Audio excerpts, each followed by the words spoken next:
தமிழ் கட்டடக்கலையின் பெருமிதம். பிரம்மாண்டத்தின் வெற்றி பேரரசன் ராஜராஜனின் தனிப்பெரும் சின்னம் என்று பல பெருமைக்குரிய அடையாளங்களை கொண்டது தஞ்சை குலாசனி வளநாட்டு தஞ்சாவூர் கூற்றத்து தஞ்சாவூர் நாமெடுவிச்ச திருக்கற்றளி ஸ்ரீ ராஜராஜேஸ்வரம் என்ற கல்வெட்டு தொடர்தான் பெரிய கோவிலின் வரலாற்றை வெளிக்கொண்டு வந்தது. இந்த வாசகங்கள் 1982 ஆண்டு அப்போதைய கல்வெட்டு ஆய்வாளர் வெங்கையாவால் பதிப்பிக்கப்பெற்ற தென்னிந்திய கல்வெட்டுக்கள் என்னும் நூலின் 2ஆம் தொகுதியில் இடம்பெற்றுள்ளன.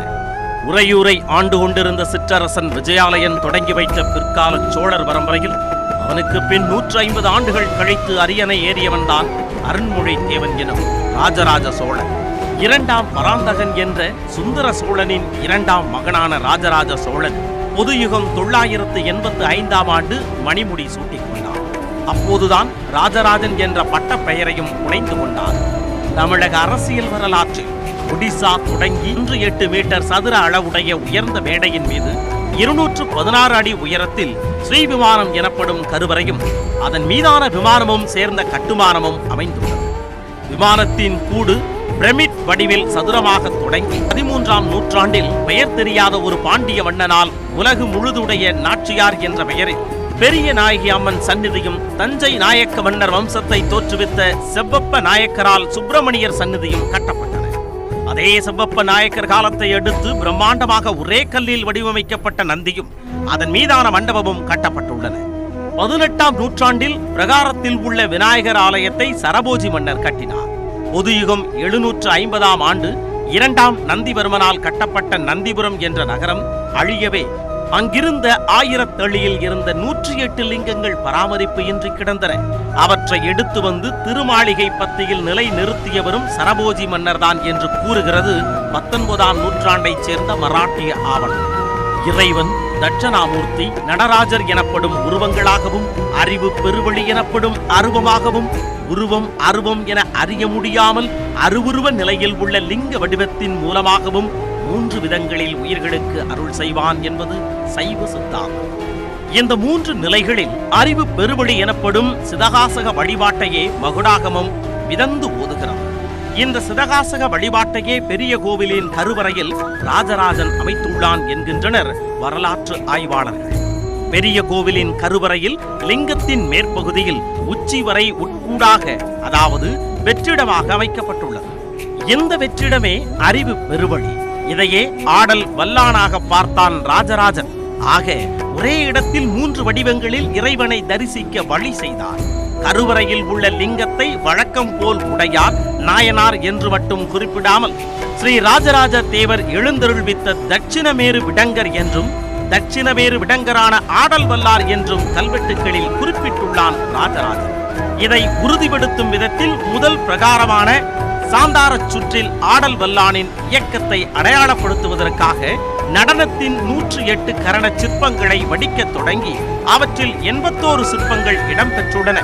சாந்தாரச் சுற்றில் 2ஆம் தளத்தில் உள்ள சிறிய கருவறை போன்ற இடத்தில் ஆடல் வல்லான் திருமேனி இடம்பெற்றிருக்கலாம் என கருதுகின்றனர் வரலாற்று ஆய்வாளர்கள். பல நுட்பங்களை கொண்டுள்ள தஞ்சை பெரிய கோவில் விமானத்தில் சாந்தாரச் சுற்றில் 2 தளங்களில் ஓவிய கலைக்கூடமே அமைந்துள்ளது.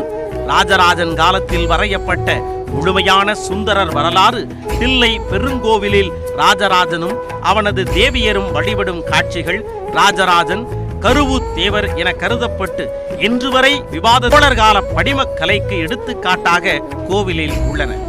பெரிய கோவில் என்ற உடனே இவ்வளவு பெரிய லிங்கத்தை எப்படி கோவிலுக்குள் அமைத்தான் ராஜராஜன் என்ற கேள்வி வரும். மொத்தம் 216 அடி உயரமுடைய இந்த விமானத்தின் கட்டுமானம் எவ்வாறு அமைக்கப்பட்டது என்பதற்கான ஆவணங்கள் எதுவும் கிடைக்கவில்லை.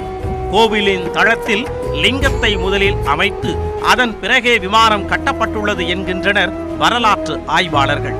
அதே நேரம் எகிப்து நாட்டில் பிரமிடுகள் கட்டப்பட்டது போல் சுருள் போன்ற சாய்வு தளம் அமைத்து கட்டியிருக்கலாம் என்றும் கருதுகின்றனர்.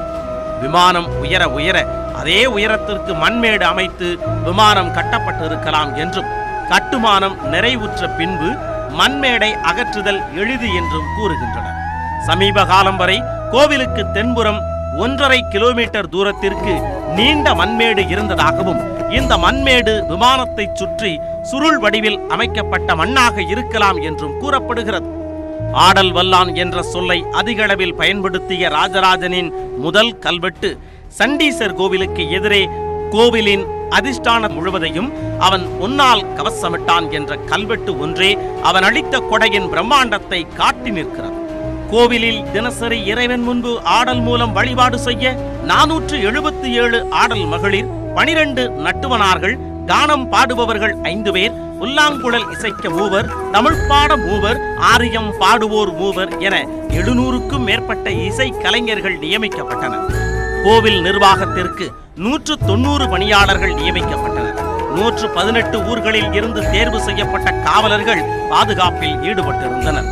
தில்லையில் மறைந்திருந்த திருமுறைகளை மீட்ட ராஜராஜனுக்கு சிவபாத சேகரன், திருமுறை கண்ட சோழன் என்ற பட்டப்பெயர்களும் உண்டு. திருமுறைகள் மேல் ஈடுபாடு கொண்டிருந்ததால் தேவாரம் பாட மட்டும் 48 பேரும், உடுக்கை வாசிக்க ஒருவரும், பொட்டிமத்தளம் வாசிக்க ஒருவரும் ராஜராஜனால் நியமிக்கப்பட்டனர்.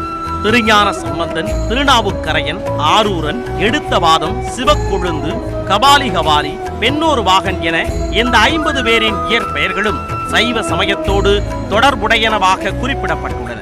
அதே நேரம் தேவாரம் ஓத வேண்டும் என்றால் ஆகமப்படி சிவதீட்சை பெற வேண்டும் என்ற அடிப்படையில் இவர்கள் சிவதீட்சை பெற்றனர் என்பதும் கல்வெட்டில் குறிப்பிடப்பட்டுள்ளதாக சொல்கிறார்கள் வரலாற்று ஆய்வாளர்கள். அவர்களின் தீட்சை பெயர்களான ஞானசிவன், பூர்வசிவன், தர்மசிவன், சதாசிவன், அகோரசிவன், யோகசிவன் ஆகியவையும் குறிப்பிடப்பட்டுள்ளன.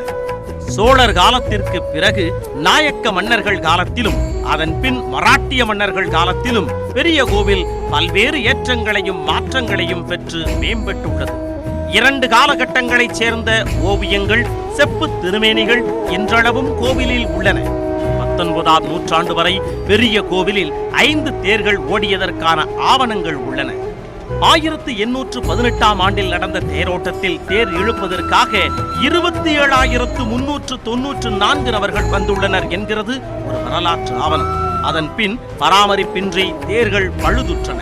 கடந்த 2015ஆம் ஆண்டு ஏப்ரல் மாதம் புதிய தேர் செய்யப்பட்டு தற்போது ஆண்டுதோறும் தேரோட்டம் நடந்து வருகிறது. மாமன்னன் ராஜராஜ சோழனால் இறைவனுக்கு பேரன்போடு கட்டப்பட்ட பெரிய கோவில் இன்று 7 நிர்வாகங்களின் கீழ் இயங்கி வருகிறது.